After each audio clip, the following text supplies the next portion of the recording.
News to unearth political skeletons. Leaders from either side of the divide have in the past taken different stances on the issue, and many appear to have switched positions. As questions on the pros and cons of GMO food linger on the minds of Kenyans, NTV's Sydney Chazima spoke to biotechnological experts in a bid to separate the wheat from the chaff, and here's that report. The government's announcement to import 10 million bags of GMO maize over the next 6 months has breathed new life into the discourse around genetically modified organisms. We ask Kenyans to oppose this move and to totally reject any GMO foods should they ever enter the Kenyan market. About 11 years ago, Raila Odinga was then Prime Minister and President William Ruto was the Minister in charge of Agriculture. Both leaders seemingly read from different scripts, with Raila vehemently rallying for the adoption of GMOs, while Ruto called for a pragmatic approach towards the subject. GM foods currently available on the international market have passed risk assessment and are not likely to present risks for human health. Until we are agreed as a country that we can have GMO, we will not have GMO.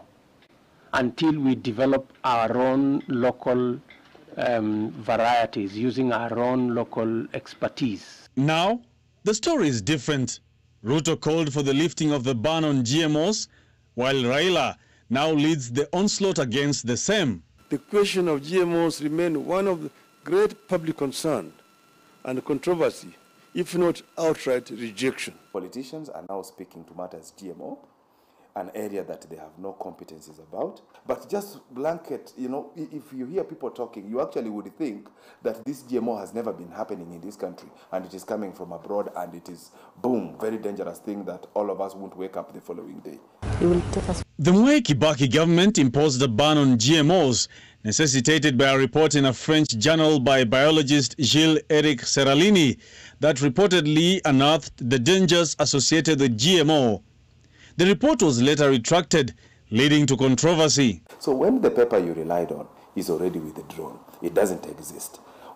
Other countries that also mounted the ban on the basis of that paper actually lifted the ban immediately after the paper was withdrawn because they're like, really, this was just, in the Kenyan language, I would say, hot air. Odinga maintains that pressure from donors could be pushing the Kenya Kwanza administration to adopt the GMOs. The older Kenya Kwanza regime will subject Kenyans to unproven and dangerous foods in an attempt to please international interests. Now, the funding for biotech reduced significantly because the donors are asking you, why would we fund research which you cannot apply because the product of which is actually banned in your country?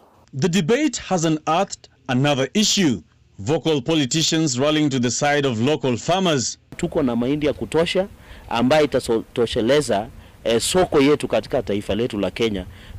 Tusikuwa na haraka ya kuleta mahindi ili hali wakulima wetu walijitolea. Local scientists argue that with the current drought crisis, genetically engineered seeds that could withstand drought could be a game changer. There is nothing wrong with GMO that is approved. All approved GMOs are safe.